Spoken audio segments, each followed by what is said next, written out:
Greetings! It's Maxo Diddley. Today I'm going to be showing you how you can implement Occlusion Culling into your Unity game to improve your frame rate. Let's get right into it. So, what is Occlusion Culling? Well, firstly we need to look at what frustum culling is, where Unity only renders things that are in the view of the camera, to save on performance. And this is done automatically. And occlusion culling is another step you can do on top of that. So if there's any object in the view of the camera that's being blocked by another object, you don't render it. For example, if you have a bunch of buildings, and currently some aren't being viewed by the camera, but they're in its cone of vision, they would be rendered even though you can't see them.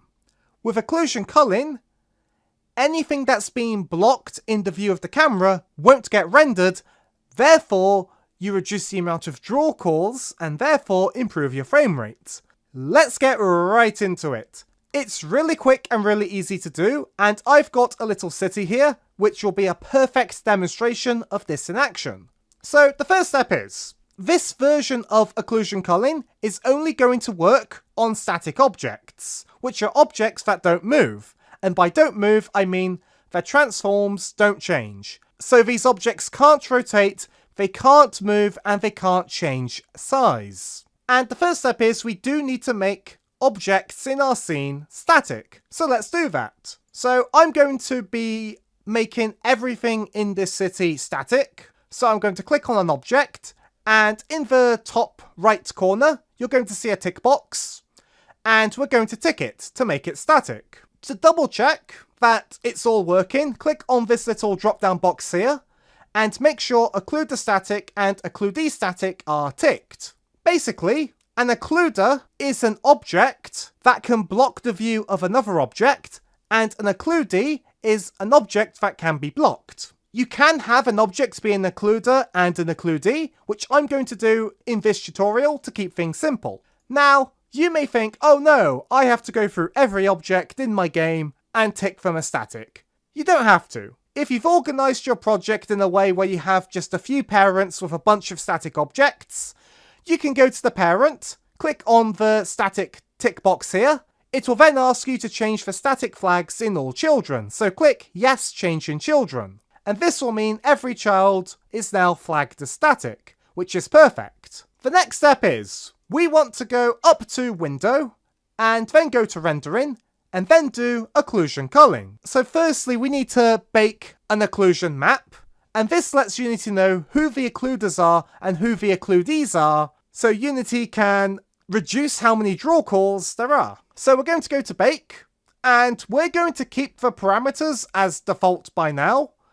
So if you mess about with them, just click on Set Default Parameters to go back to the default.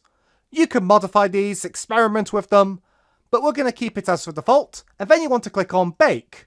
This can take a while depending on how many static objects you have and your computer, but there is a progress bar down here, and when it's done, you'll get a little thing down here saying last bake and the occlusion data size. It's 1.5 megabytes. That is a really good trade-off for the performance gain we'll get from this optimization technique. And there is one more thing you need to do. You need to go to your camera, and then go to Inspector, if you haven't already, and make sure, under the rendering section here, make sure Occlusion Culling is ticked.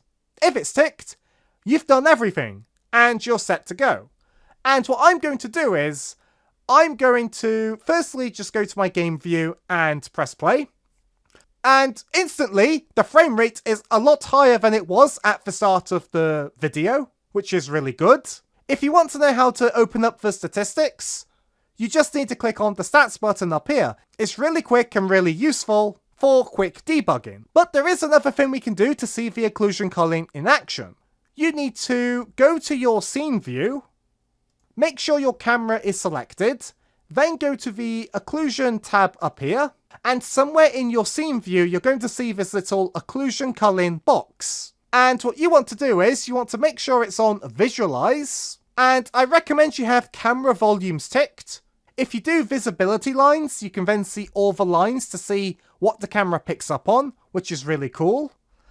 And then what you can do is move your scene tab somewhere else so you can look at your game view and your scene view at the same time.